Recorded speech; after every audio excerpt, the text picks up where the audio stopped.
500 का नोट पड़ा हो तो आपके पैरों में फेविकोल चिपक जाएगा, आगे नहीं बढ़ सकते। 500 का नोट आपको हिला देगा, आप ऐसे हो गए बार बार, और फिर आसपास देख के धीरे से उठा लो।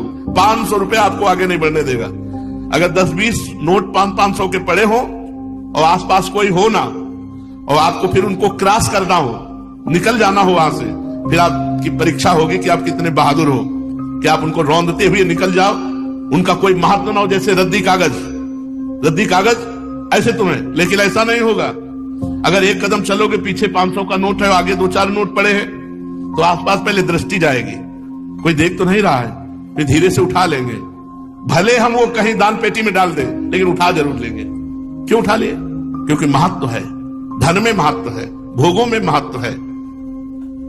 तो ये कहने की बात अलग है कि अरे भाई हमें स्वर्ग के सुख नहीं चाहिए, हमें मोक्ष नहीं चाहिए, हमें प्रेम चाहिए। हम तो ठुकरा देते हैं स्वर्ग के सुखों को, मोक्ष को ठुकरा देते हैं, और 500 का नोट ठुकरा के आगे नहीं बढ़ सकते हैं। अगर गुलाब जामुन और मिठाई की बात आ जाए तो मुंह में पानी आ जाएगा, और ठुकरा देते हैं मोक्ष, ब्रह्मानंद। ये सब कहने की बातें हैं। स्वर्ग के दिव्य दिव्य भोगों को ठुकरा सके ऐसा भगवत प्रेमी महात्मा ही केवल होता है। नहीं, एक अप्सरा उतर आती है तो बड़े बड़े ऋषि मुनि जो है ना, भ्रष्ट हो जाते हैं, अपनी स्थिति से गिर जाते हैं। और मोक्ष सुख तो बहुत बड़ा सुख है, भगवान के प्रेमी जन उसे ठुकरा देते हैं। मोक्ष सुख को अगर कोई ठुकरा पाया तो भगवत प्रेमी महात्मा, जो अभी स्वर्ग के सुख जानते नहीं। अब जैसे पहले ऋषि मुनियों के पास जो है अप्सराएं आया करती थी, बोले अमुक ऋषि के पास, जैसे विश्वामित्र जी के पास बोले मेनका जी आई, उनके पास अमुक आई। अब नहीं आती है, जरूरत है नहीं।